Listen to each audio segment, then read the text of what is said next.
All right.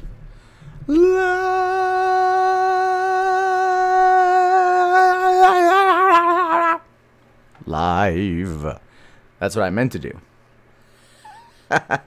Oh, I'm an idiot. All right. I'll wake you up. Right? Isn't that the goal here at the MundaneMatt Show? Make sure you guys are having a hell of a time. It's 10 p.m. on the nose. Tuesday, September 5th, 2017. Destiny 2 has officially been released. I would be streaming that right now instead of recording content for tomorrow, but my local Best Buy decided not to do 9 p.m. releases, probably because they suck dick. But this is a lot of different Best Buys, though. They don't do that. What's going on, Chaos? What's going on, Arasoa? Kevin, what's up? Carrot? Well, you didn't say hi to me, but I'm saying hi anyway. What up, RW? Carrie, how are you? It's September 6th for you, Matt. Well, you know what? You're ahead of me in the time zone, so there's that. What's up, Joseph Stalin? Cyrus, what's crack-a-lackin'? What going on, Jack? I know. Little Blue Skull Guide. Last night was fun. I got sent a copy of the book like right after I ended the stream, and I was up till like 5 in the morning reading it, and wow, it's horrible. I mean, like, it is horrible. Those 5-star reviews you're seeing on Amazon, those are clearly out of pity. It is wretched how it's done. Hail the great Jarbo. You goddamn right, Brad. You goddamn right. When am I suing? I'm currently exploring all legal options. So, you know, if I talk to an attorney and the attorney says that I don't have an actionable case, then we'll go from there. I think I do, though, to be honest. Other people have told me that I do, those who are more familiar with the law, simply because of the way, the nature that it was framed, right?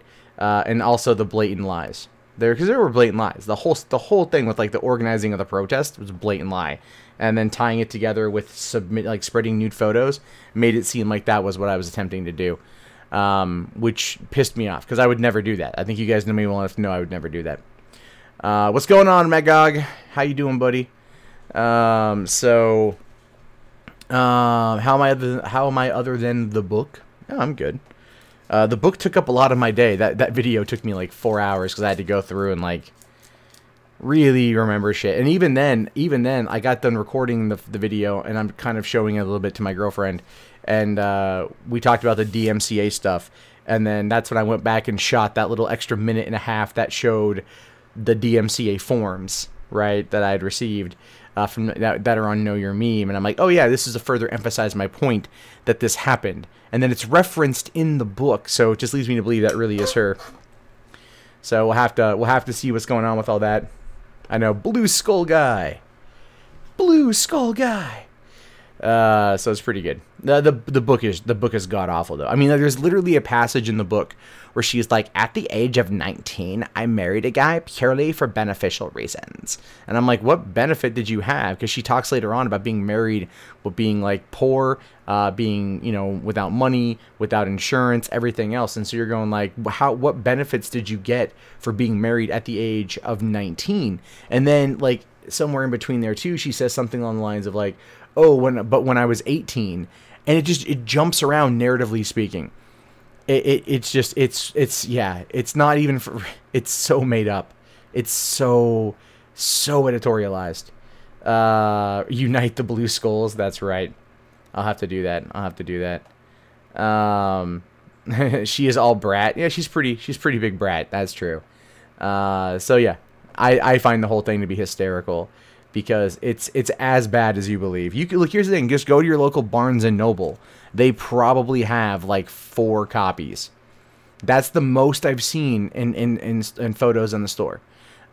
She posted a picture on Twitter earlier of the book, the hardcover, the hardback book in the store, and there was it was 5 copies that were there. And I guarantee you that was the only 5 copies that were there. The store I went to only got 4 copies, and they weren't even out on the shelves yet. Like, they were making their way around. I actually found them, and with the help of an employee, and then found the passages about me, and then put it in there.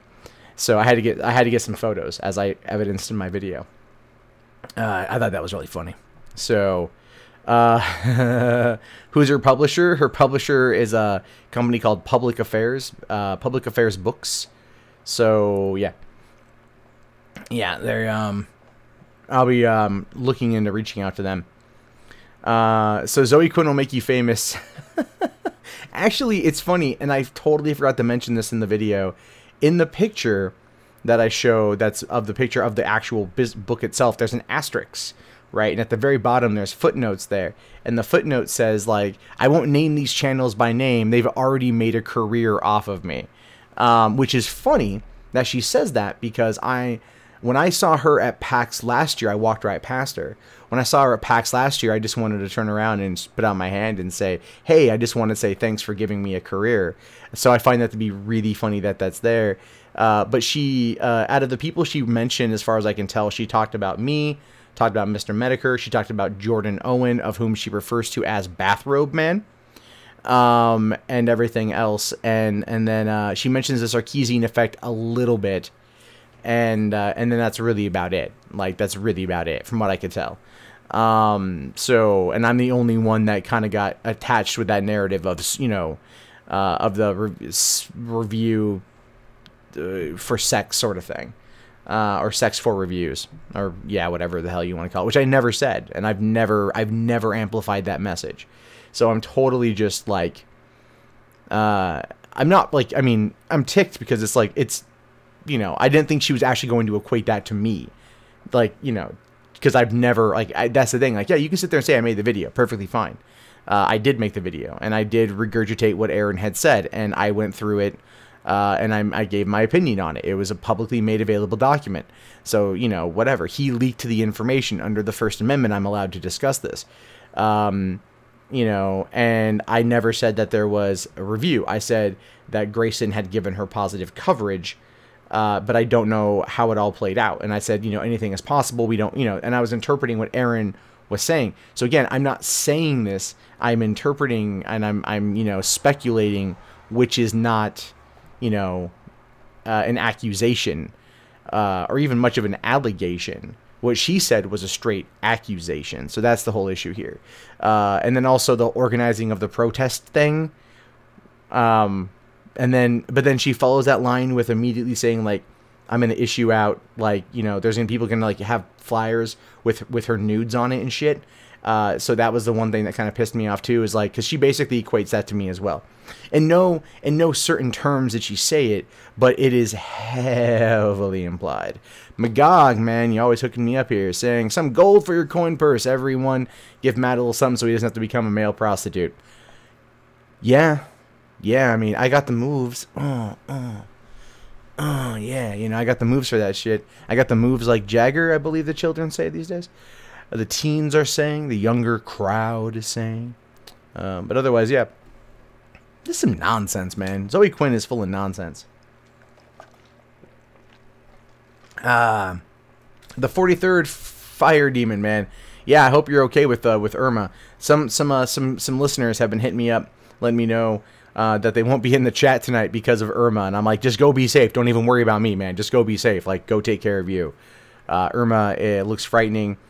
That kind of stuff is why I won't ever live on the East Coast. So there's very much that kind of stuff. Hey, what's up, Trippy Poop? So, fantasizing about murder and body disposal. Oh, Base Mama. I'm not fantasizing about that at all.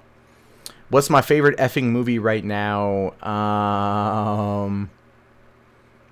Probably like this year, maybe, would be like Logan. Love the fuck out of Logan. I did just pick up the Lego Batman movie everywhere in stores. Brand new. It's like $25. Warner Brothers will not drop the price on that thing. So I picked it up at Redbox. They had it was used Blu-ray for like $9. So I grabbed it. Good price.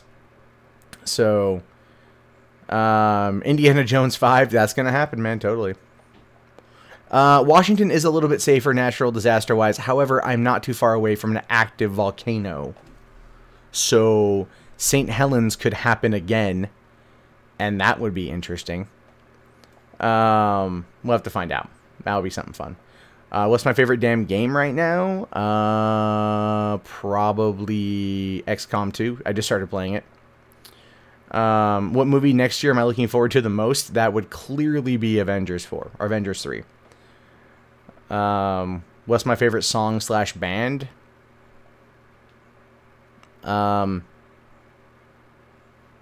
Man, probably Michael Jackson's Thriller is my favorite song.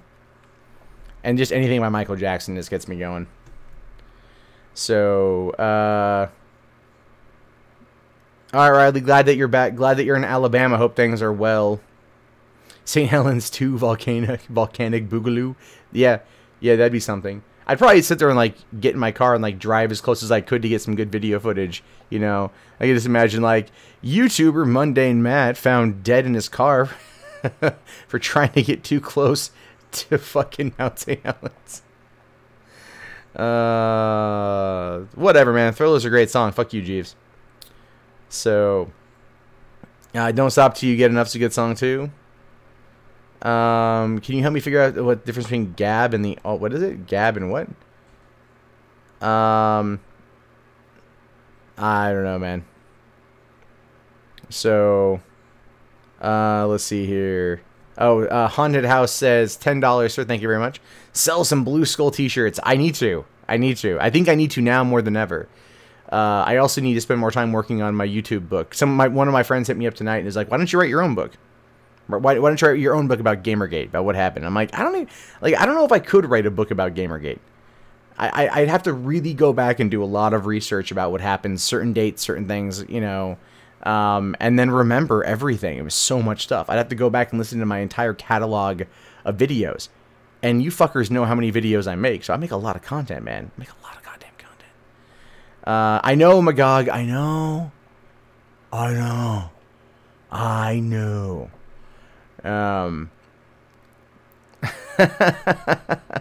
I love this from Curtis right here. YouTuber MundaneMatt found dead in his car. Police suspect he committed suicide by shooting himself 15 times in the back of the head. And other news, Anita Sarkeesian is selling a cheap handgun. That's pretty funny. Thoughts on the DACA Trump news? Well, he's been talking about DACA for a long time. I mean, DACA failed. It failed to pass years ago, so Obama signed an executive order to bypass it as much as he could, but he knew that it was going to be challenged by Trump. Trump, it seems like he just wants to force Congress to do something about this, and so that's why he's giving them 6 months to put a bill. But Congress is already overloaded as it is. You know, healthcare, tax reform, Harvey, the debt ceiling, the potential shutdown if Trump doesn't get his way for his wall. You know, those kind of things. So it's kind of like he's just adding another thing, another thing, log on the fire, and you know, we'll wait to see if this is going to be what shuts it down. You know, but at the same time, I mean, immigration does need to be reformed. Absolutely. I myself am the son of an immigrant, so like I get it. You know, I was born here. My mom was a naturalized citizen by then, so I'm totally, you know, I'm not a dreamer. I mean, I am one, but like not in that classification. So it's one of those things where it's like, it needs to be fixed, it needs to be reformed, and the only way to really do that is to go back and look at the fundamental problems with immigration and why we need to change things and why we need to start trying to find a better way about this.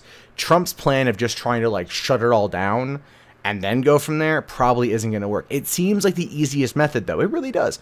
Just cut back to zero, shut it all down, you know, and then start working it out from there. But the problem with the way our bureaucracy works is that these kind of things will never, ever, ever get finished. And that's the unfortunate side of it, is that they're never going to get done like that. So oftentimes what we have to do is just kind of work with the problem that we have. It's kind of like Congress and healthcare.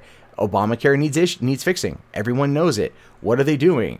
They're fucking getting into a dick measuring contest, not getting anything done. I mean, why not, you know, if there was a petition on whitehouse.gov that was like, fire all of Congress or whatever, or like just impeach all of Congress for being lazy, wasteful cunts, I would sign it. In a heartbeat, I'd sign it. Get rid of them all. Bring in new blood. You know, and people out there that are just like, but the legacy people, like, no, they're not doing their goddamn job. Nancy Pelosi will not step the fuck down. She needs to step down. That's the only way things are going to get fixed. People like that need to go. Hey, Joe Bosco, thank you very much. Where is my family from? Canada. Hey, look, it fucking counts, all right? Canada is a real place. It's not mythic. It's not Wakanda. So, my beliefs seem... Oh, hold on. OG Shiva says, Matt's beliefs seem mostly libertarian / anti-authoritarian and skew with the leftward bent. Yeah, I'd say that seems about accurate. If they fix their problems, get a bitch with their opponents. Exactly, Brad. Exactly. Drake Dean, $5, saying, haven't given it in a while, may as well do that today. Maybe you can use this to invest in radiation shelter in case shit gets real. Fuck yeah, dude. Fuck yeah. North Korea. I'm telling you, though, the ICBM is a fucking ploy, though. It's just like, you know, I saw this meme someone posted on my Discord. It was like the ICBM, the trajectory of it, and then they put like a Mr. Meeseeks, and they're like, oh, he's really trying. I'm like, oh, God, that's fucking hysterical. That's horrible. Canada totally counts, Jack. Eat a dick. Did I see Jim's new video? Yeah, I caught it last night. Wow, man. Just wow. What the hell? You know, but I mean, Jim was angry in those hangouts, man. He was like, you know, like he seems usually pretty calm and collected, but Jim was just like fucking angry at that. Like he went off on that one chick.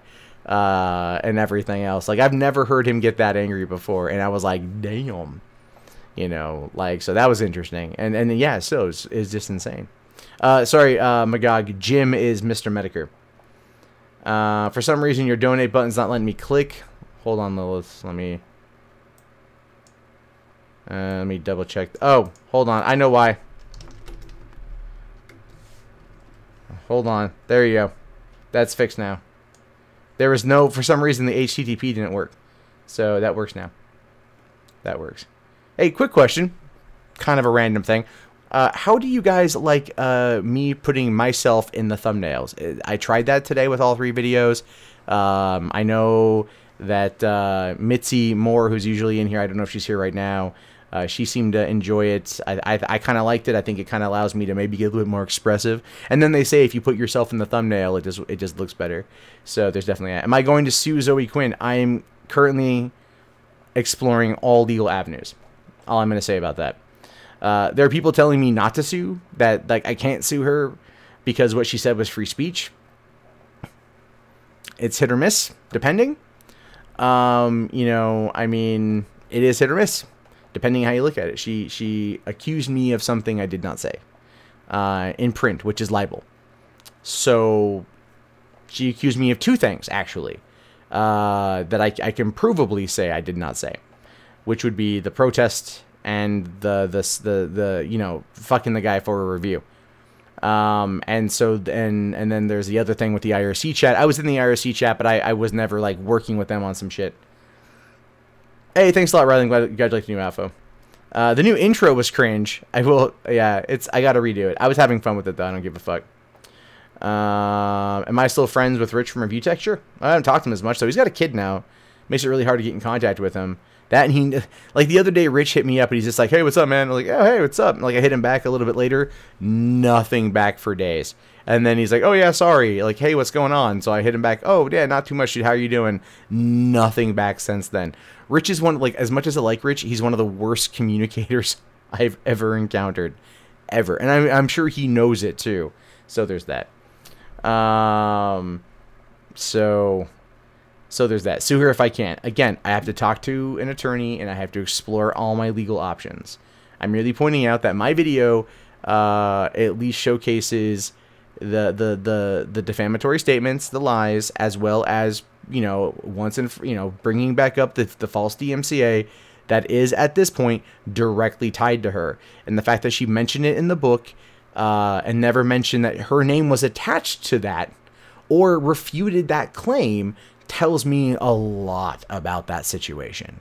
So again, I mean, if, let's say, for example, I do have to go down that route, I might be able to get an answer to that question once and for all, which would then open things up for to a much different conversation if that was actually the case.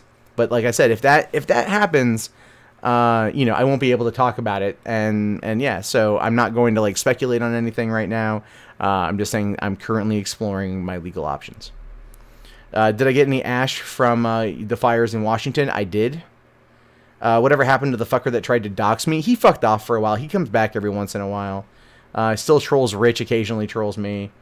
I'm barely a shitlord. I don't know why she'd target you. She targeted me, Tom, simply because I talked about it. Because I was one of the first people to talk about it. And that happened because a friend of mine actually sent me the Zoe post and said, hey, you need to talk about this. This is interesting stuff. This is going to blow up. She was like, this is going to blow up. You need to talk about this. And I'm like, all right, cool. I didn't know to what extent it was going to blow up, but I still thought I looked at it from as relatively even of a perspective as I can. And I think I was harsher on like Nathan Grayson than I was Zoe Quinn, but you know how it is. That's how it is. Let's see. Jack posted something here. What's going on, Abyss Walker? Let's see. The thumbnail is okay. Reminds me of Jeremy Johns, a good film reviewer. Makes more of a personality right off the bat. Feels more open and honest. And I agree with that, Jack. I do. I kind of. I'm trying to be more open. Be more honest. 3 Buck Theater is going to be more of a show now. Where I do a bunch of stories very quickly, and because then that saves me time, and I can still do it. You know what I mean? It's like I have trouble sitting there and going like, man, I don't want to do like 8 videos that are like 2 minutes long, but if I put them together, I can just quickly chop them up in my editor and go from there. Lilith gave $1. Thank you so much, Lilith. How will I fund the lawsuit with the Adpocalypse? If it comes to something like that, and if I need to raise financial means, I will probably open a GoFundMe. And I'm pretty certain that if I opened a GoFundMe, I would probably hit my goal relatively quickly. So I've been told by some people that are well known in regards to this issue that I have protection and I have a support base of some people. So there's that. We'll have to wait and see. Again, I'm not speculating. I don't know anything's gonna happen. It's all some shit. But the fact that it's in writing and it got past the editors. Well, let's be fair. That book has like, go read the sample on Amazon. Go read the sample on Amazon and just tell me that book is well written. So yeah, Kurnoth, if I made a thing, here's the thing, if I did a GoFundMe on it, KIA would push it, 4chan would push it, a lot of people would push it for a multitude of reasons. What comes next would be the more interesting part. Because what comes next means if I put a target on her back, they'll put a target on me, on mine. And by them, I mean her friends. Like Patrick Klepek, who works at Vice. Everyone who worked at Kotaku. Everyone that works in the progressive media that's not games related. Might put a target on my back and dig through every little thing I've done to find a way to publicly discredit and destroy me. And I have a kid on the way, and I have a mortgage to pay, and I ran the Adpocalypse. So there are aspects of it I have to weigh here. Again, I'm currently exploring all legal options. What would I do if I didn't have a YouTube? Probably still be working at a fucking movie theater, man. Can I talk about my double life as El Mundano, the Mexican wrestler? Ah, yes. My time as a lucha libre south of the border. See, down there I went as El Gringo Negro, the black American. I don't even know.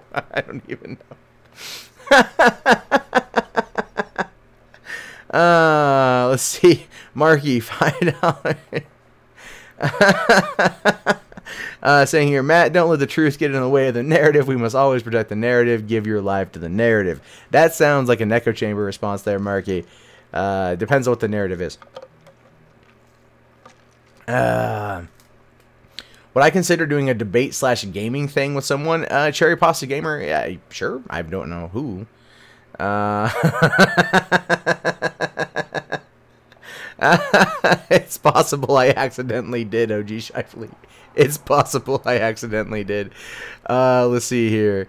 Nick M here says, your video on Zoe was perfect, articulate, forthcoming, and total mundane, Matt. However, you choose to go with this. Please stay in keeping with the best of luck. No, I will. You know, I will. I appreciate it. Thank you very much. I definitely want to try my best in this situation. We'll have to wait and see what's going on. Again, I was more shocked that the stuff was in there. I read the 2 earlier drafts, and I'm like, there's no way she's going to put this in. There's no way she's going to do this. And she did, and she did way more than I thought. I'm pretty sure it was vetted by legal. Somebody probably thought that there'd be no way to accurately, convey that it was me. But again, going back to the Chris Kyle, Jesse Ventura case, there was enough there that Jesse Ventura was able to do it. And eventually, the thing is, my DMCA, and her mention of the video going down, and the fact that it's tied to her through Google Documents, I think is enough proof right there. So, Zoe Quinn v. Movie Bob, Battle of the Worst Novel. Oh, dude, Movie Bob still wins. Just that passage in there about his grandmother dying and then him choosing to stay at home and play Super Mario Brothers 3 instead of going to the funeral automatically makes him one of the worst people ever. So... Nimble Prune says they would hire me if I ended up needing to change careers. Thank you. Well, no, the blue skull is still there. I have a blue cartoon skull now, Porcelain, but the blue skull was there back 3 years ago. Thanks a lot, Base Mama. Hashtag I stand with Matt. That's right. Yeah. I'm going to need my own hashtag. That's how you know you make that. That's how you get verified on Twitter. You get a hashtag. Someone sent me a picture of the book Kill on Normies. I don't know yet. Have I had a chance to hop in Destiny 2 yet? No, Blackhawk, I haven't. My local Best Buy decided not to do a 9 p.m. release, so I can't get it till 10 a.m. in the morning. So there's that. Marky says, she done goofed, consequences will never be the same. I agree. So yeah. It's crazy. This world we live in right now is absolutely nuts, man. It's absolutely just insanely nuts. And I don't know what's going to make it any better, you know? And sometimes I ask myself, like, if I'm part of the problem, like, and I know feminists are always like, oh, he's part of the problem. But I mean, like, legitimately, like I try to be as even keeled as I can, but I still wonder sometimes if, you know, I mean, we all make mistakes, but I wonder if I'm sometimes part of the problem. I don't know. So there's that. Do I have any Patreon advice? Yeah, like, don't neglect them. I need to do my patron stream. There's that. I'm the root of the problem. Thanks, Space Mama. Appreciate it. No, I mean, like, but I mean, with that, it's kind of like, you know, questioning how things are. Like at VidCon, questioning whether or not, like, when Anita was talking about everything she'd experienced, you know, I was in a weird headspace, and so I'm listening to Anita talk, and I get it. It's her at a human level. And that's something that we don't ever see from Anita. It always feels very manufactured. It feels very scripted. Like when she was in Sydney and she was reading off that, like, you know, 7-page paper, right? And everything was very kind of like, it felt manufactured, and it felt completely just like BS and whatever. This was her real. This was raw. This was like pure Anita. And in that moment, I felt I got it, you know, like I thought to my doxing and my swatting and all the other bullshit that's happened to me. And I thought about that, and I'm like, man, maybe we're just having trouble communicating. Maybe if we communicated, we'd be able to talk. And the answer to that is no, not at all. Anita, no, she's just no. Do I have gray hair, Tony? It's coming in. Yeah. What's my favorite video game? My video I've created so far. For me, the video that's my favorite is one about a woman who went to USC who accused a man of rape, and then you find out that she actually met him online and she orchestrated or she organized him to attack her and basically rape her, and it was part of a sexual fantasy. And the reason why it's my favorite is because my reaction while I'm telling the story, because I get to this part in the middle of it where I'm like, could you just imagine that guy sitting in the interrogation room telling the story to the police and go like, no, man, trust me, she was asking for it. And then just when I say that, it hits me and I lose it, and it's just like legitimate pure laughter. I made myself laugh to the point of where like it was just I couldn't breathe. So that video to me is hysterical. And so she fucking asked for it. It's pretty bad. Can you see my tattoo? No. It required me to take off my pants. Not gonna happen.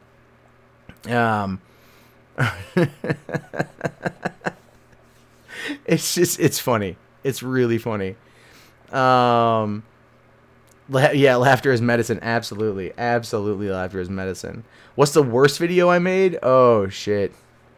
Hold on. Someone here has dirt on me. What? Let's see. Oh, okay. It's that video again. Yeah. I put that one in a different thing. So it wouldn't pop up again. The worst video that I've made is like, oh man. Oh, there's a lot of them. There's a lot that are bad. It's, they're just older ones and shit. Like before I started showing my face or using a decent microphone, back when they were just like, I got my phone, I'm in my car, I'm talking into it like this. Those were the days. And some of those videos are good, but then also like I jumped on some dumb shit. I jumped on some really stupid stuff, and I might have been like a little bit too hyperbolic about it, or I might have been a little bit too over the top. My earlier stuff is cringe central. I mean, shit, even my probably some of my more recent stuff. Like I was re-listening to the videos from back at the beginning of Gamergate, like the two I put in the video today, and I'm like, ugh, oh god, it's horrible. So those kind of ones, yeah. So, Polly the polar bear, yeah, that was pretty bad. Polly was pretty bad, yeah. What my Coney vid? My Coney vid, I don't feel bad about. I'm not the Lord of Cringe. I'm merely the God of Cringe. You bow before me. I'm glad your nipples are rock hard. That's a video of me dancing in a cinema lobby. I'm not in a cinema lobby. I was actually at a hotel in downtown Portland. Have I ever gotten into a fist fight before? A long time ago. So was GG like surviving a war? Did it help you mature into the YouTube personality you are now? It's not like surviving a war, but it is like, it's almost like kind of getting an education. I wanted to succeed. I wanted to make YouTube my job. That was my intent, my goal. I got lucky with Gamergate. I got lucky with what happened. I got very blessed at the fact that this story popped into my lap, helped propel me to the point of where I'm here in my own home, talking to you guys on a Tuesday night at 10:33 p.m. So the thing is also though, it's just the constant evolution of the process, the constant making content wherever I'm at, finding a way to get it out there, doing these things. Like that's what made me who I am today. Any funny high school memories? I don't even know funny ones. Yeah, I got. Okay, well, I'll tell a quick one, and then I gotta get to work. You fuckers are holding me up with good questions. God damn it.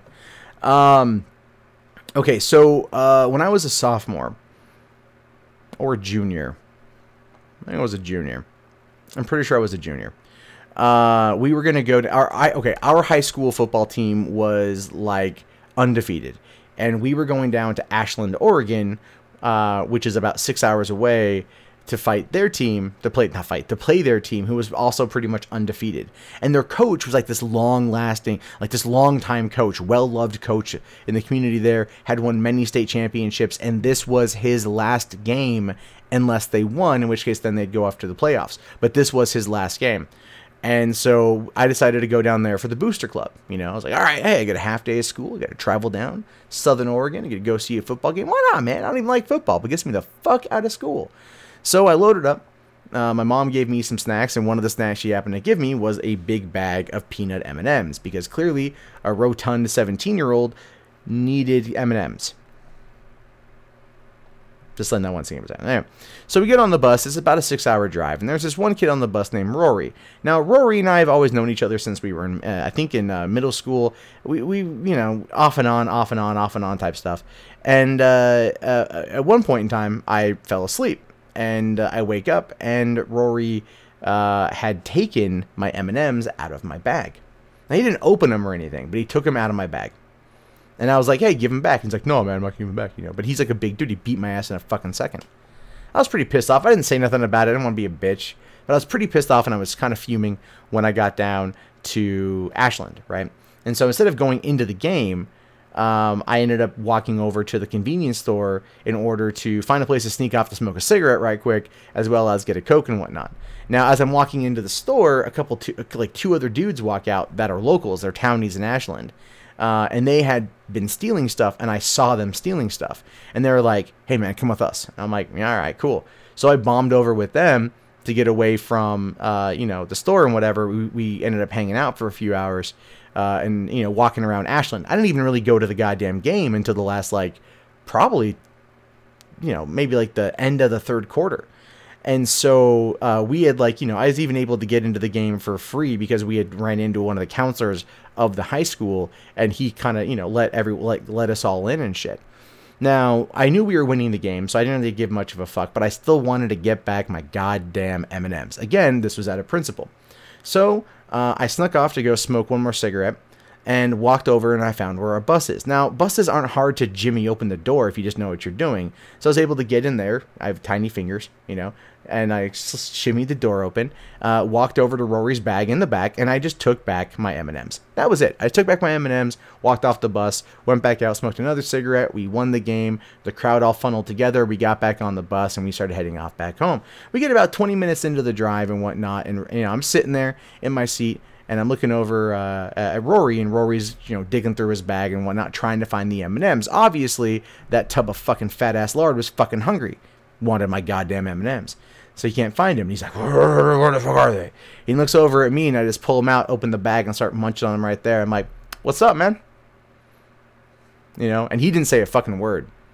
He didn't say a word. He looked through the bag to make sure I didn't steal anything else or whatever, take anything else. And then he ended up just doing his own thing and shit. What's funny was the principal of the high school was also on our bus, so I don't think he wanted to fuck around. So I feel like I took a little bit, you know, a little bit like how Matt got his groove back.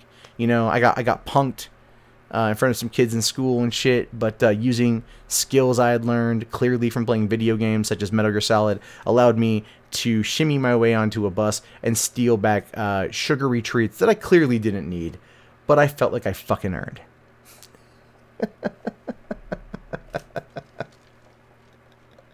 I'm just saying, that's one of my favorite high school stories.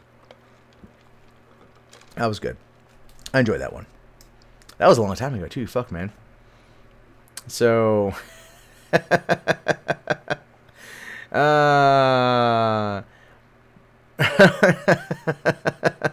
just saying, you know, that's, you know, now they're peanut M&Ms. They did not melt in my hands. They melted in my mouth.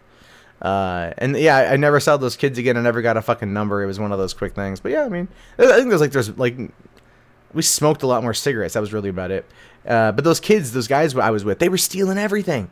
We walked down to a Rite Aid and shit down the road, and they stole more shit out of the Rite Aid. I actually wanted to go back to the game in order to get the fuck away from them. And then I ended up sneaking onto the bus and stealing back my own shit, which is just hysterical. What are my thoughts on the Lord of the Flies reboots?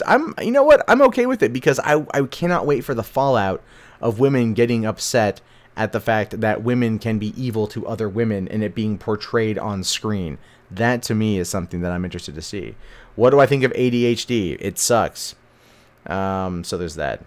All right. Let me go ahead and start prepping. Oh, there was a super chat. I saw that. MGTOW Warrior, $2. Thank you, sir. Really appreciate it. Greatly helps me out in this time of need. So there's definitely that. All right, let's checking some crap out on my phone because it keeps buzzing at me and everything else. And I think we are alright. Everything is looking good. Got some interesting stories set up here today. Just minutes. Oh, no, fuck that guy. Let me just turn that off. There we go. That looks good. Okay. Alright. And getting so this is what happens when I get distracted talking to you guys for a while. I keep forgetting to go ahead and make up my stuff for the night. Oops. That would have been embarrassing. Cool beans. Let's see. Check that real quick. Ah, fucking YouTube. Okay. So I think we're good there. Let me just go ahead and transition this over. All right. There was a film about women being mean. It was called Mean Girls. That's true. Jack Barnhart, 420, saying, let's all kick back and dank. Dank. Woo! I don't know if you guys can even see that or not. Probably just looks like really stupid me doing this right here. I got an email from somebody actually about that tattoo video I did on Monday. They were not happy. They were like, they were not happy with that at all. Every time I criticize religion recently, I have people messaging me not happy that I criticized religion. Just makes me laugh my ass off. Alright. Alright, let's do this. 1 second here. Get some stuff rolling. And then we get to the snaps for traps, motherfucker. Alright. That looks good. That looks good. It's going to be hot as balls. See, snaps for faps. You're ready, QuickNet? Good for you, man. Good for you. I'm happy. Traps for snaps. Am I keeping up with Rick and Morty? Zombies, we'll talk about that a little bit later, but I am up to date on Rick and Morty. There just was not an episode this week, which really pissed me off. Okay, I am recording now. Good thing I thought I wasn't. All right, bring up the chat there. Let me make sure everything's all good. Oops. There we go. I wanted to make sure I've got that. Hold on. Okay. There we go. It had reset, so I wanted to make sure that was all good. Okay, ready? Snaps for traps. Snaps for traps, baby. Or snaps for faps. Now tell me, press 1 on the chat if you fapping to the snapping. Why do I do this to myself every time before I do a video? Especially for something serious like this, I cannot stop myself from just being an asshole. Alright. There we go. Motherfucker. The chat, I can't read the chat. I have the chat on the side of the window, and it's just like, you know, it's just a lot of ones. Also negative 1488, so that's good. Carrot. Alright. Hey, what's going on, everybody? My name is Matt Jarbo. This is the Mundane Matt channel. And, you know, people do dumb things. They do dumb things like kill other people and then blame it on something else, which is exactly what is happening here when you have a man say in a 911 call that he took cold medicine and awoke to find his wife slain. Of course, he says he thinks he did it. Well, yeah, no shit, Sherlock. You're the only one in the room. You wake up covered in blood. I'm pretty sure it's you. No, I don't like how that opened. I don't like how that opened at all. Let's try that again. Let's try that again. Not a huge fan. Hey, what's going on, everybody? My name is Matt Jarbo. This is the Mundane Matt channel. And, you know, they say marriage takes work, right? Marriage takes a lot of work. It's the only job you'll ever have that is just completely thankless, right? Especially if you don't leave the toilet seat down, you're going to probably get killed. But in this case, this dude, fuck, I don't like the opening now either. It seems really dark. I don't know how to open this video. I'm not too sure how to open this one. All right.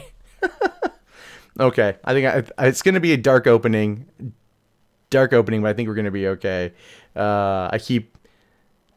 It's sad. It's a sad story. So, I'm also have my window open because it's so fucking hot in here, and I keep hearing a car moving outside.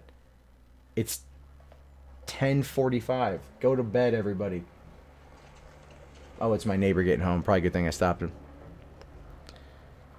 Start it with murder. Yeah.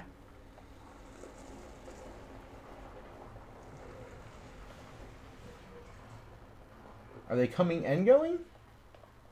Christ. Tom Leash, yeah, these everything I do is completely unscripted, man. So everything I do is unscripted. All right. That's funny though that he thinks sometimes things are scripted. No, it's always from the heart. Okay.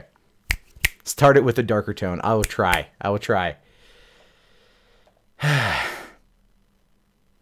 Hey, what's going on, everybody? My name is Matt Jarbo. This is the Mundane Matt channel, and sometimes you... Shit. Damn it. Hey, what's going on, everybody? My name is Matt Jarbo. This is the Mundane Matt channel, and you know, they say marriage takes work.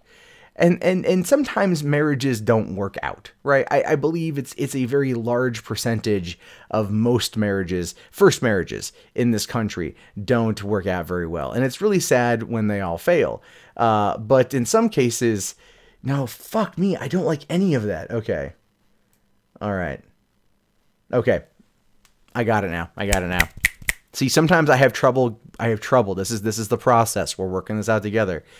Shut up, Chris. Shut up. I'm trying not to laugh, you son of a bitch. Okay. All right. Hey, what's going on, everybody? My name is Matt Jarbo. This is the Mundane Matt channel. And, you know, sometimes... No, there's a line here about waking up from a dream and found his wife stabbed to death. And I got to tie that dream into, like, how do you have a dream... Everyone's dreamed about killing their spouse. This guy woke up and just realized he did it. Okay. I've got to do this. They weaponized the super chat. I'm not giving up. Not giving up. Either I will do this, or I will just start whatever. I got this at one point in time. Hey, what's going on, everybody? My name is Matt Jarbo. This is the Mundane Matt channel, and you know, marriage takes work. It really does. It's one of the hardest jobs you can have. And when things get rough, you might have a dream about stabbing your spouse to death. In this case, the dude acted on it. And apparently doesn't remember any of it because he blames it on cold medicine. That's right, a man stabbed his wife to death after drinking cold medicine. How long until Fox News starts running op-eds about how cold medicine is truly the killer in America? It says here that a man calling 911 in North Carolina told the operator he woke up from a dream and found his wife stabbed to death in their bedroom. Raleigh police charged 28-year-old Matthew Phelps with murder Friday after he made the emergency call. When police responded, authorities say 29-year-old Lauren Ashley Nicole Phelps was dead from stab wounds. And that is tragic. I know I started with a joke, but it's absolutely tragic that this happened.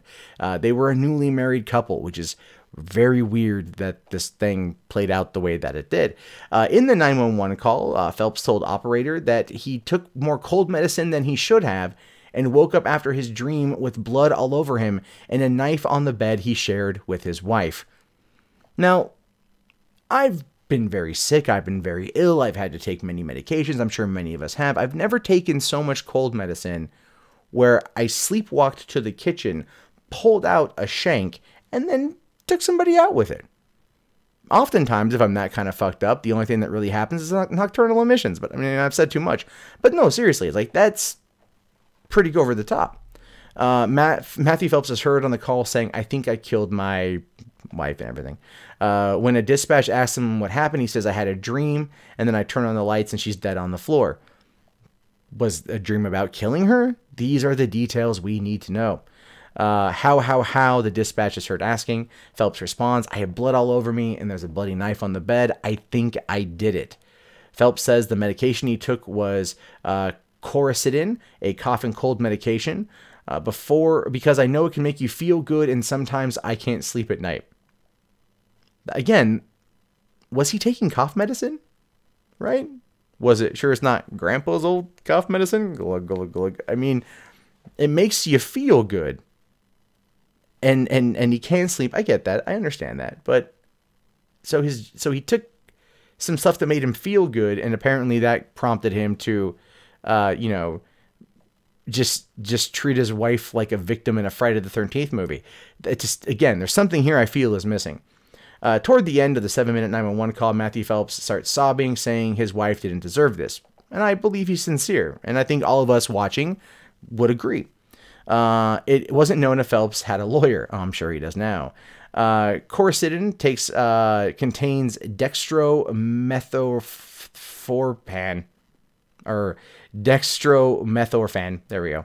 And chlorpheniramine, I can't pronounce that word, which experts say when taken in high doses, which is typically a result of recreational use, can cause euphoria, agitation, psychoses, and dissociative phenomenon, which, okay, many drugs can do that kind of stuff, which is interesting because they say as a result of recreational use.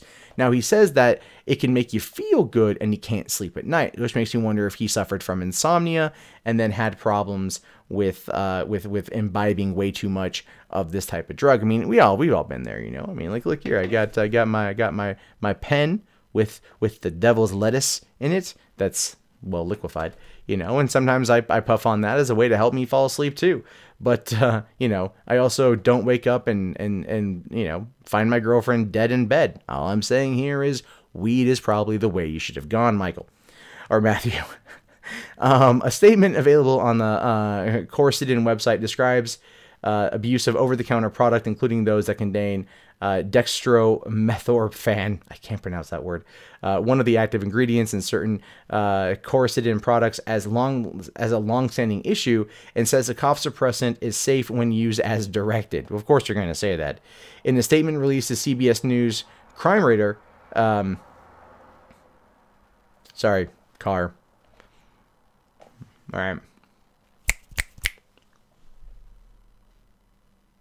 In a statement released to CBS News Crimes Radar, Quercetin, fuck. Okay, god damn it. See, this is why I fucked this shit up. In a statement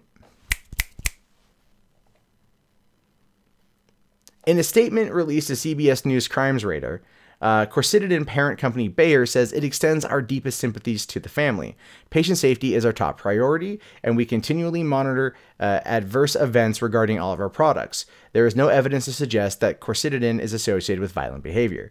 And sure, I'm sure they're going to say that because they don't want it to be associated with them whatsoever. But that's still an interesting thing. He took cough syrup that he, I guess, took recreationally because he had trouble sleeping.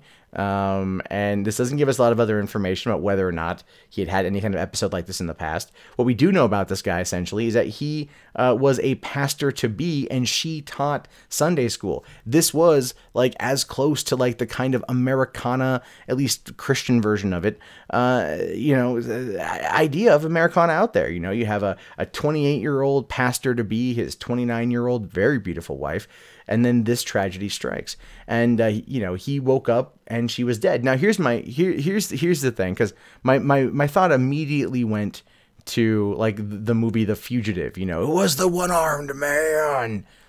And I wonder if we're going to hear those kind of claims as things go forward. I don't know. But this really does kind of make you, you know, question what other things are going to be uncovered from Matthew Phelps' past. Right. And if whether or not any kind of psychotic episode has ever happened before. And if these things come out, it will give us a better understanding or a better idea of what to expect from a trial, because they're probably going to charge him with second-degree murder. They can't really, you know, unless they can find evidence that suggests that this was premeditated, and then they'll get him on first degree. But if they can find nothing, then they're going to go second degree. But then if it's an overzealous prosecutor, they might just go first degree. And at the same time, this is one of those very odd cases that we can't really understand completely until all the facts are in, which is why I'll wait until that becomes, you know, more apparent and we can actually discuss it further. But in the meantime, I really want to, like, you know, my girlfriend's pregnant. She got baby on the brain. So I'm hiding all of the knives. Oh. All right, that was bad. That was not a good video. I will fully admit that. I'll still post it tomorrow, but that wasn't good. That wasn't good. That was not good. That was hard. That was very hard. Very difficult. The pastor could be junkie. We'll find that out. Oh my God.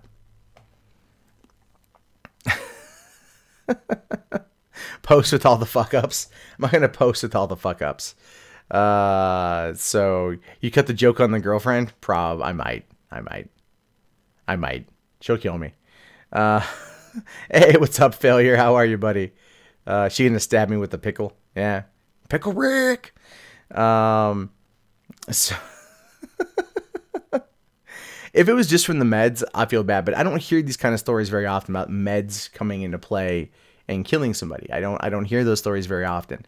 In this particular fashion, there are drugs that I've heard about, you know, like the guy in Florida that was like, took a drug and then went crazy and killed his neighbors, or the dude who was eating that guy's face because of bath salts and shit. Like that, I understand.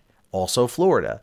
This was in North Carolina, and this dude just fell asleep, took some freaking cough syrup, woke up and stabbed his wife to death. Either, you know, somebody went in there and like stabbed her to death while he was passed out and then put the knife and blood on him, or he's lying. So there's that. That's pretty much what I think about that. Homicidal sleepwalking, and it happens more than I think. Wait, let me take a look. Homicidal sleepwalking. Let's see here. 68 cases reported up to the year. Wow. There's really not, well, it happens, and yeah, it happens, but it looks like there's not many cases. There's not many cases of it. So, all right. This other one's a little bit on the longer side. Let's see. If I'm trying to find a spot in this where I can cut this thing down. Real quick though, Tony Diamond says, "Let's all hide the knives from our wives." Yeah. Yeah. You gonna get shanked. Do a story on dolphins raping people. Shen Yogo, I will be talking about Colin Trevorrow on $3 Theater probably tomorrow. I'm gonna do an episode. I just got really distracted today with this whole situation with the book. So okay. Yeah, this can be okay. It's a bit longer, bit of a read. It's a sad story. But the last one's pretty funny.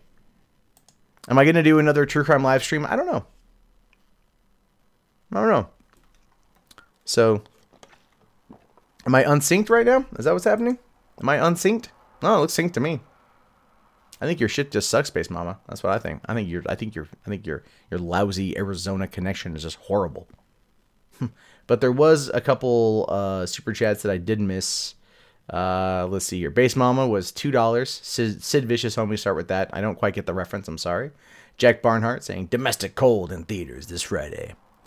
And again, cars are still driving up my street. What the hell? I live in the woods, man. They shouldn't be out here. Sons of bitches. All right. Yeah. We're going to talk about it.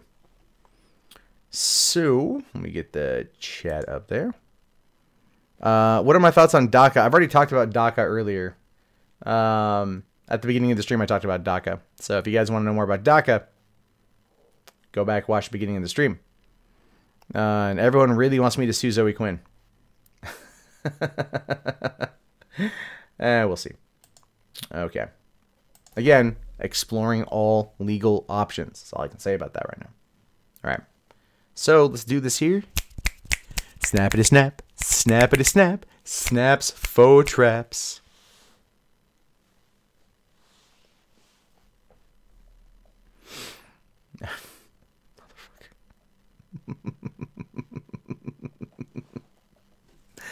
All right.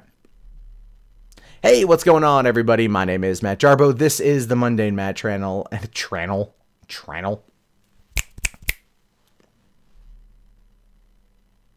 Hey, what's going on, everybody? My name is Matt Jarbo. This is the Mundane Matt channel. And, you know, there is a phrase that a lot of people out there like to wield titled pussy pass. and they like to use it when women get away with something that men probably wouldn't get away with at all. And in this particular situation involving an Iowa mom that left her newborn baby in a hospital trash can and being only sentenced to probation is one that could, well, easily fall under that particular banner. Except for the fact that men can have children, so I don't quite know if it would exactly work in this particular fashion. But when you want to look at the idea behind the situation as equality, yeah, I can kind of see it being used as an accurate description. But let's find out the full story before we make that true decision. All right, so the woman who pled guilty to leaving her newborn baby in a trash can at a University Iowa hospital and clinics was sentenced to probation and avoided prison time at a sentencing hearing on Friday. Now, let me guess. There's going to be something about her past, something about her, maybe postpartum or something. I have no idea. It's going to cause this kind of reaction. We do hear about these things quite a bit. And postpartum is a real thing. It is a real thing that many women fear. So I understand that is a true issue. So let's continue here. Judge Marsha Bergen ruled inside the Johnson County Courthouse that the prison time should be suspended in favor of 5 years of probation for Ashley Houtzenrader, 24 years old. Houtzenrader agreed to take a plea deal and entered an Alford plea of guilty to child endangerment and to neglect or abandonment of a dependent person in August. Okay, let's find out why. The decision came after a 3-hour sentencing hearing that included Houtzenrader addressing the court for 30 minutes uninterrupted, recounting the days, weeks, and months before the incident at the UIHC. Saying here that she detailed at great length how she was in the hospital that day of the incident because her other child was being admitted into the intensive care unit for serious heart condition, and that the first child had been suffering with since before they were born. Houtzenrader recounted driving back and forth between UIHC and her home in Davenport for well over a year as her first child dealt with the medical issue. Now, look, traveling from your home to the hospital constantly, especially if it's a ways away, can definitely be stressful on the body. It's stressful on, the commute. It's stressful on the wear and tear in your car, the expense in the gas, your other, your child, the one you're carrying in your system. I get that. My brother last year was hit by a truck and they had to drive from here to Seattle quite often in order to go see him, and then, take him up there still for checkups. That constant back and forth really, really, really ground down my family. But they did it because, they're not going to make excuses for trying to get the help they need for their family member. That's why I have trouble giving absolute sympathy here. I understand it make me a heartless bastard, but it's one of those things where it's like, you're doing this for your kids. So, does that really give you the right to, abandon your newborn child in a trash can? I just don't really see, you know what I mean? Like if we were at wartime and, you had like your one child and you had your other child who was an infant, and you were given the Sophie's Choice situation where it's like, oh, which child lives, which child dies. And then you just went like, loop to the newborn because clearly they're not going to be able to look after themselves at all. Then people would probably be more willing to understand that. This is not that scenario. This is nowhere near that scenario. So I have trouble really getting into this one here and believing her. She says here, I'm just asking you to listen and try to understand what I've been through, she told the court. Well, apparently somebody there believed her. Because, making that... Look, I get it. I'm not trying to be an insensitive asshole. The trip sucked. She's doing what she can for her kids. I get that. Or her kid at the time. I understand that. But it's what she did after that's clearly going to be called into question here, because this is where we find this out. Police say Houtzenrader gave birth to a baby in the University of Iowa Hospitals and Clinics bathroom on May 8, 2016. Police said at the time that Houtzenrader thought that the child was dead and tried to flush it down a toilet before leaving it in a pillowcase in the trash, cleaning the bathroom, and leaving. So she gave birth to the baby, thought that it was dead, tried to flush it, which just, it's one of those, I don't know. I don't get it.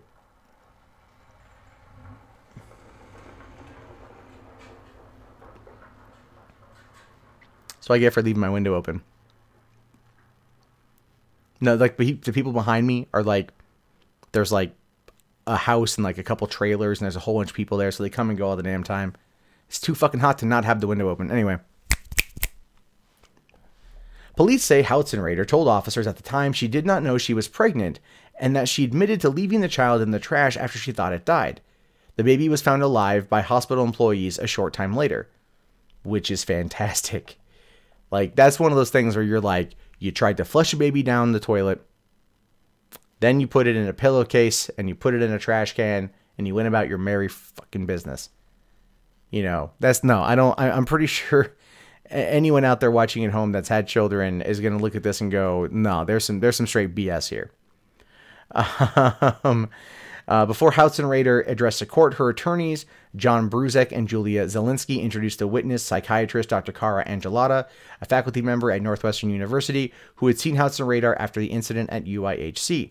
She told the court that she believed Houtzenrader was suffering from post-traumatic stress disorder due to the many months of hospitalization she had seen her first child go through, as well as a condition known as pregnancy denial.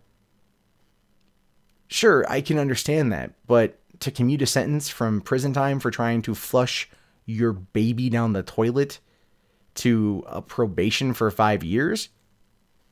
I feel like there might be a little bit of that pass I talked about earlier being evoked here. I understand that these things are issues and she needs to get help. But you tried to flush a baby down the toilet. I mean, the only probable saving grace here is the fact that the kid is alive. That's probably the only saving grace. Bergen said in court that her decision is to hand down a lengthy probation sentence instead of jail time was not an easy decision.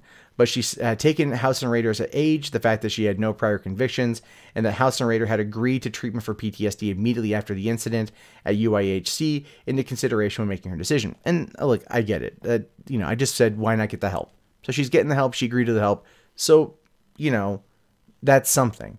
And I get it. That's something. No prior convictions, so on and so forth.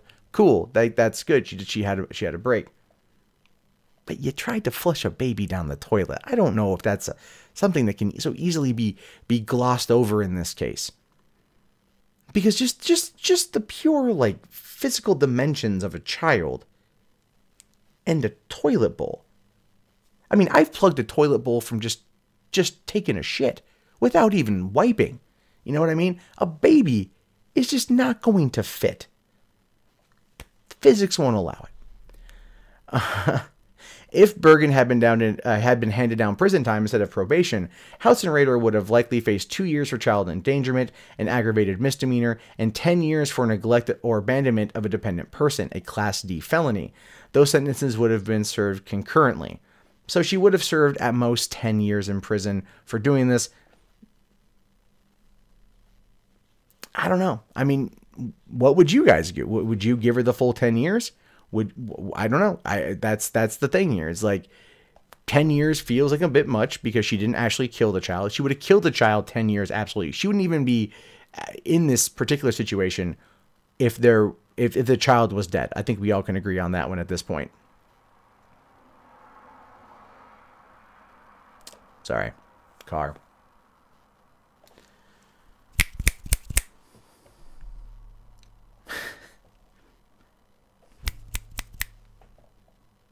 The attempted murder charge, a Class B felony, had been levied against Houtzenrader had been dropped by Johnson County Attorney Janet Linnes in mid-August as part of a plea deal in which Houtzenrader agreed to a guilty plea for the two lesser charges. So that's, they knocked out the 10-year in order to plead guilty on the other ones. The attempted murder charge would have been punishable by up to 25 years. Oh, sorry, I misread that. Let me go back and actually do that one again, because I fucked that one up. The attempted murder charge, a Class B felony that had been levied against Houtzenrader, had been dropped by Johnson County Attorney Janet Linnes in mid-August as part of a plea deal in which Houtzenrader had agreed to a guilty plea for the two lesser charges. The attempted murder charge would have been punishable by up to 25 years in prison. That one I do feel probably should have stuck more than the others. Because that was attempted murder. That was attempted drowning. That was attempted disposal of a body, so to speak. PTSD or not, you still tried to flush an infant down the fucking toilet. My kid's on the way. I just have trouble with that completely. Finishing up here, it says, Lyons had recommended that House and Rader serve the 2-year and 10-year sentences concurrently, not only to send a message to the community that this is not acceptable behavior, but because she had seemingly acted with purpose in putting her just-born child into a pillowcase, then the child into a bag, then putting the bag into the trash, and proceeding to clean the bathroom in which the child was born. Exactly. That's my point. I agree completely with this attorney. This wasn't like oh my god, the baby out with the bathwater, so to speak. This was like oh my god. All right, here's what we do. You get the child. I put it in a bag. You put it in a pillow. You put it in another bag. First wash it in the toilet because we need to make sure that we have no evidence, no DNA left behind. Then I'll clean the bathroom. And you guys get out of here like the A-team. Like, that's what it feels like to me. Like, that's the whole situation. I know I'm embellishing, but that's what it feels like to me. And I have trouble. I just have trouble with this. At least she's not getting off scot-free. Not just 5-year probation scot-free. She'll have to do considerable community service and still have to pay court fines. So that's something. That's something here. But the method of which she went about this feels more premeditated than not. Or more calculated, maybe not so much premeditated, but definitely calculated. So it's a situation I just have trouble fully agreeing with the probation. I can understand why the judge was lenient, but at the same time, I would probably be more inclined to agree that this was definitely a more of a pussy pass than not.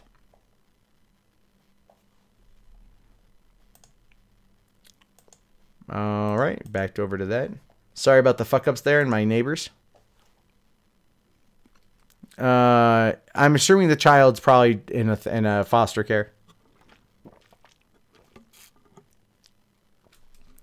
Licensed a parent. Yeah, I'm not 100% against that, to be honest with you. I'm not 100% against that. All right.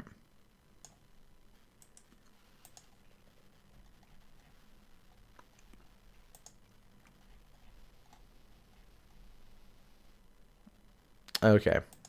We'll go that one. Looking at that one right there. The fuck ups are the best part. Yeah. Though that's why, doing it live, like there's, you do it live, there's issues and whatnot. Hopefully in the next few weeks, it will start to cool down a little bit at night. So I don't have to have the window open. And then I can do this, everything else. I have my new lighting coming in tomorrow. So the lighting will be brighter, and everything else. And I have my diffusers on. These aren't very warm, but I'm running higher wattage bulbs, so it's warmer in here. I can feel some of the heat. So it's just, yeah, like it just fucks me up. Hold on. How has Adam Wingard been acting like Zoe Quinn in response to Death Note not being received well? What, by just blocking everyone? How's the smoke over there? It's here. I can feel it a little bit. Hopefully tomorrow will be better. That's why tomorrow I'm going out really early in the morning. Well, 10 a.m. I'm getting my copy of Destiny, coming home, and then I'm gonna, be enjoying playing Destiny while avoiding the smoke. I'm gonna be a great dad. Thanks a lot. Thanks a lot, Base Mama. Does any of these stories ever make me feel terrified to be a dad? No, they don't make me feel terrified to be a dad. They make me. They make me, like, question how I'm going to do things, and like to be more aware of certain things, and hopefully be on the lookout for certain things. I kind of, pride myself as being a very observant person, and I think that that's going to probably come in handy, down the road and everything else. But I understand that people out there do need compassion. Like that chick, she just how she did it is what really bothers me, because that to me speaks like she had planned this thing out. Like, I don't believe that she didn't know she was pregnant. I'm sorry. I don't believe you don't know you're pregnant. I know that pregnancy denial could be an arguable thing in court, but the way she handled it leads me to believe that that's a load of shit.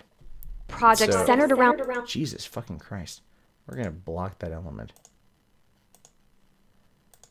All right, cool. That's the cool thing about Firefox, is I can block elements of like really annoying videos. What if South Park season 21, everyone turns into member berries? I think they're going to drop that storyline, to be honest with you. I'm going to be a better dad than he would have been a mayor of San Diego. Aaron, I never ran for mayor of San Diego. I ran for governor of California. Governor of California. Yes, that's right. Matthew Jarbo, was a former gubernatorial candidate, state of California, 2001. 2003. How did I fuck that up? I have no idea. So... okay, here's the thing with the whole not knowing your Prager shit. I want you guys to go on Google and look up Annabelle Lotus. Find the Encyclopedia Dramatica page and read that. And that's, yeah, that's the whole thing. So there's that. Yeah, QuickNet, I'm agree with you. It's like, you have to be of two minds to an extent. It's like, punish them for this crime, but also it's like locking them up isn't going to solve anything. Run again, I might make it. Yeah, maybe one day. Maybe one day I will. Maybe one day I'll run for the governor of Washington. Maybe. I don't think I will. I don't know. Look up the Razorfist video on Joe Arpaio. I saw it. I get what Razorfist is saying and everything else. I just kind of disagree with him. But I mean, it's his opinion. Have I ever read my Rational Wiki page? Do I have a Rational Wiki? What? Let me see here. All right. Hold on. Okay. Oh,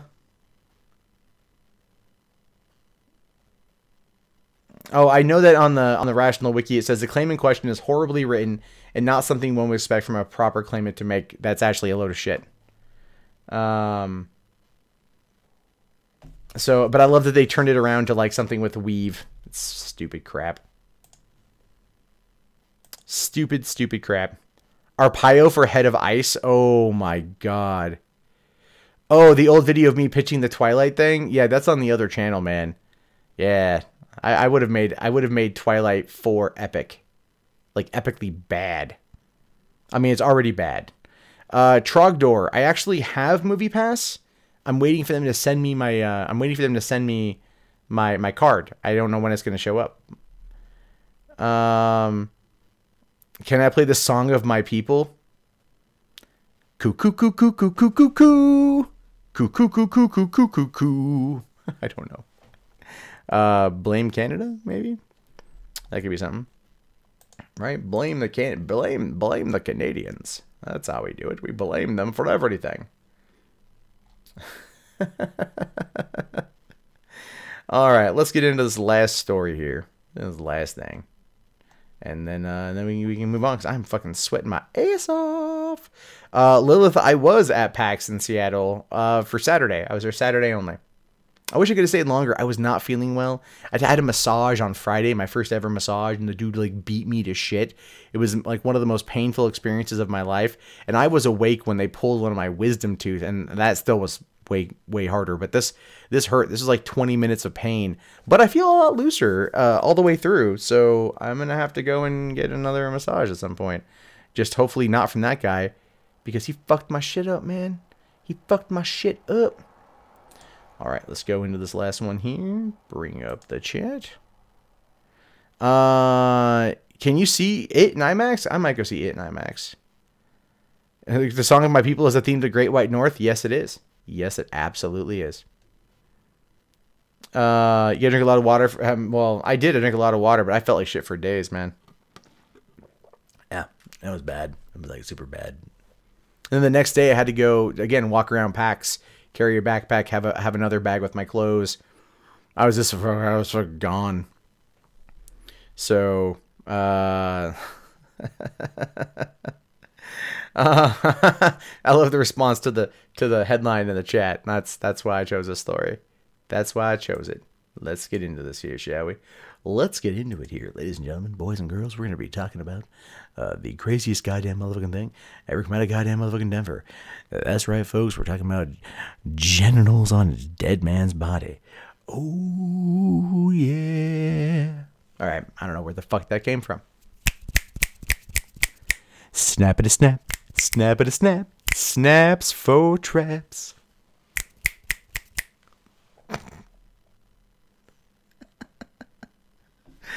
I'm an idiot. I'm an idiot. Good night, Carrie. Thanks for coming in. All right.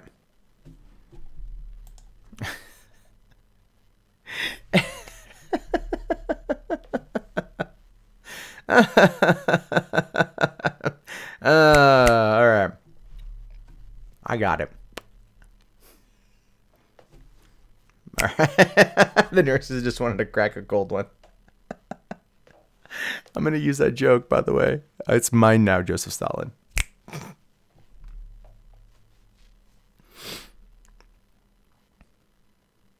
Hey, what's going on, everybody? My name is MundaneMatt. My name is...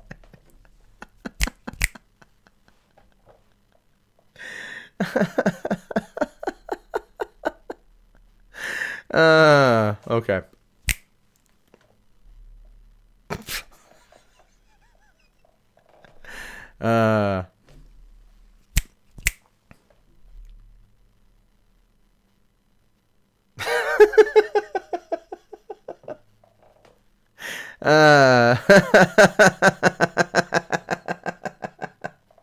Oh my god. Oh my god. This is show me your genitals. Your genitals. Show me your genitals. Your genitalia. All right. Okay. Okay, let's do this.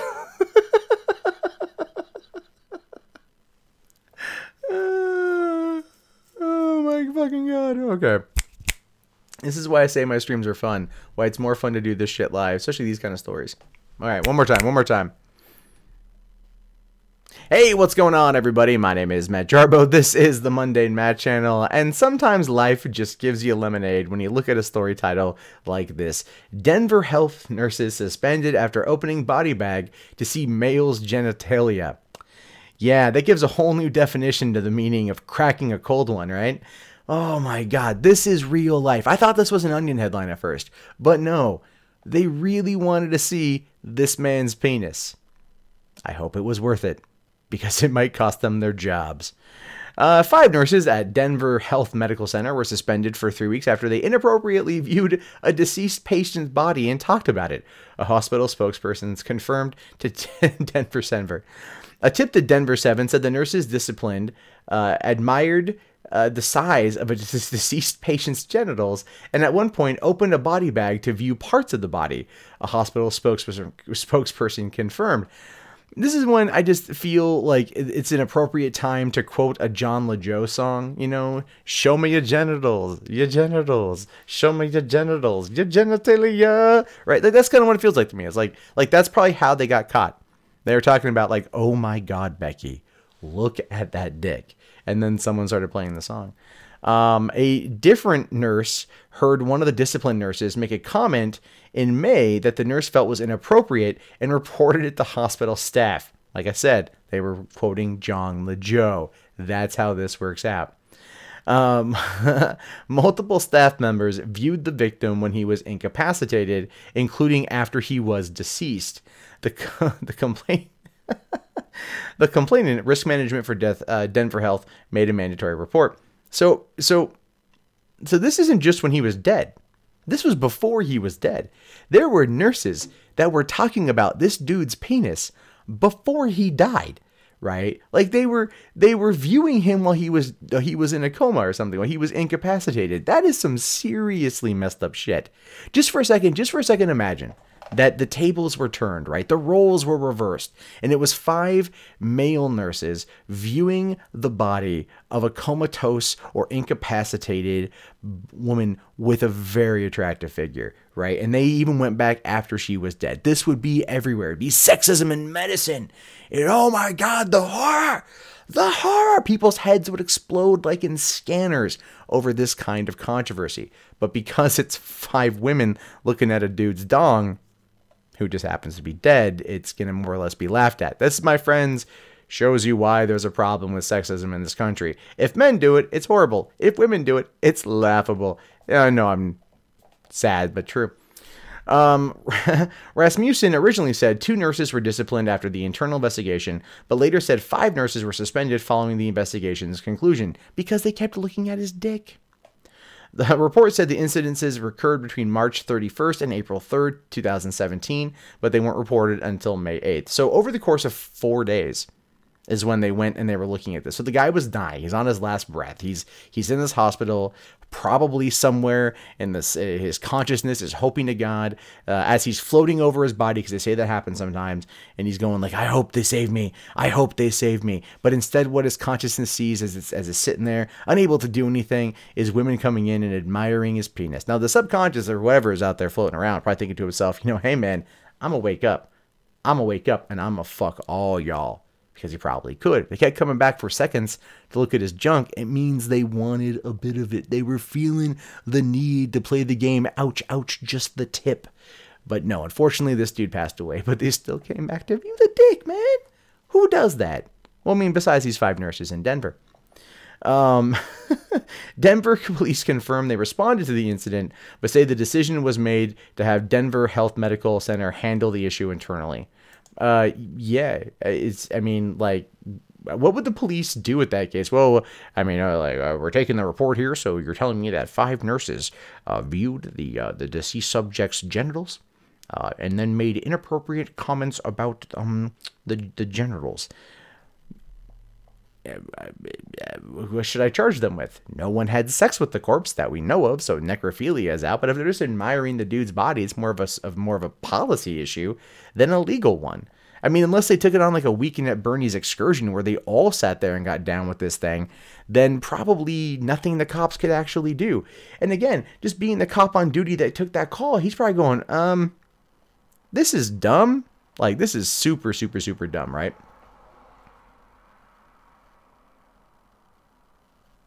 Sorry, car.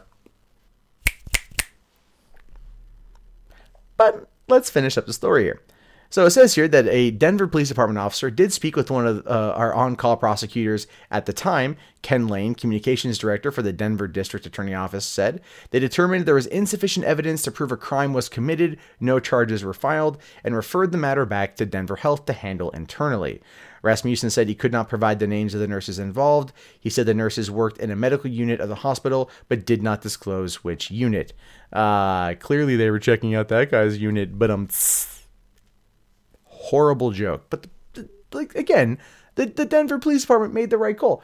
I mean, were they in there? Were they like giving the dude a hand job like while he was passed out? Were they fondling it when it was dead? Like, oh, he's dead, he ain't gonna use this anymore. I mean, like the specifics here would be very nice to know. If we knew what was happening, then we could have a better understanding of what they did and maybe what kind of punishment they're going to get. All things considered, they're not fired, they're suspended. Probably just means that they're like, this is a slap on the wrist for them, and really probably should send a warning to any medical professional out there. If someone's incapacitated and you're admiring their junk, just you know what, like, take a fucking picture, because it really does last longer. All right. There we go.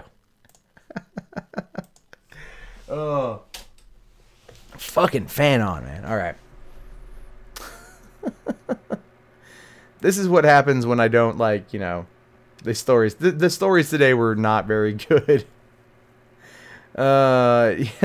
Started all great pornos. 2 nurses admire the penis of the dead guy. Yeah, I know, right? It's by evergreen standards, it's rape. Have I seen the greasy strangler? No, I haven't. You just gotta live the moral of the story. Yeah, pretty much. Take pictures of me. Why don't you take a picture? It will last longer. Click. Oh. This is like a what the fuck story. What happened with the dead guy? He probably is in the ground. Oh, so I can't tell him to get in touch with John. I don't follow him on Twitter. You blame Zoe for the stories not being as good. Yep, I wouldn't blame her, but clearly that story was way better. There are days where it's hit or miss. I mean, I could have talked about Trump and DACA, but I didn't really want to do that. I like to find some of the weirder stories. The biggest problem tonight, honestly, is the fact that I have a window open and cars are coming by, and it's like, because I live in a quiet neighborhood, it's just you pick it up on the microphone. There's possibly a selfie of this. I would not be surprised if there was a selfie of this. Trippy poop. I would not be surprised if they had one at all. So there's definitely that. You know, you wonder if they tried getting Prego by the dead guy. I don't know, Jang Soap. I don't know. It's entirely possible. Yeah, good night, Chaos Sonic. Thanks for coming in, man. Yeah, I don't get it. I don't get it. It's one of those weird things where you're just kind of going like, this is a funny story. I have no idea what kind of thumbnail I'm gonna make for this. How about you set up a GoFundMe for a split AC unit? Yeah, probably should. The Evergreen Mafia knows you're onto them. That's all the cars. Probably. It could be. Are we gonna do voice Discord tonight? Nah, we're not. Because I have to do the editing on this and then try to get to bed, so I can get up tomorrow and run my errands and then enjoy Destiny 2. So, I mean, look, if they were admiring this man's penis, it must have been a magnificent penis. Like, we're talking a huge kielbasa sausage-esque type penis. That's probably what this thing is. But we won't know. We will never know because the story's insane. I'm glad the story didn't go into detail about the dick. I'm glad the women got caught. I'm glad they're in trouble. That's inappropriate completely. But it's also like, just imagine if the roles were reversed. This would be entirely a different situation. Shinyoga, go back to the beginning of the stream. I talked about it there. Sleep is for losers. Yeah, sleep is for losers. Cody, I have Xbox. I don't play very often. I'm more on PS4. Giving new term to the meaning cold open, sure. Yeah, I wish I would know like what was so special about it. It then would make it much more understandable. If they were like, this dude had like a triple-headed penis or something, you know, they nicknamed his cock Hades, I'd be like, yeah, no, I can understand why you'd want to see that. That's something you preserve for science and shit, you know. But it's like, at the same time, if it's just this guy had an abnormally large penis, there are many videos and pictures on the internet of that. So it's nothing that you can't just find from a large, you know, from a simple 2-second Google search of, you know, big dick. Am I a console peasant? I am. So this is the first story that reported on it that I found. So that's why I kept with that. So Aaron, yeah. But okay, guys, I'm gonna wrap this thing up here. It's been a solid hour and a half. This has been a lot of fun. I really appreciate it. We'll be back tomorrow night. Yes, 10 p.m. tomorrow night. We got more stories. If you guys have stories, hit me up, MundaneMatt.com/submit. Looking for some cool, crazy shit. Hopefully this week isn't all just, hey, did you see what Trump did? Because those weeks are boring, and I want to talk about some crazier stuff, like nurses getting in trouble for looking at the dead dick of a man, or the dick of a dead man. I mean, either way, I think either answer is correct, but you guys know what I'm trying to say. Anyway, I will talk to you guys later. Peace.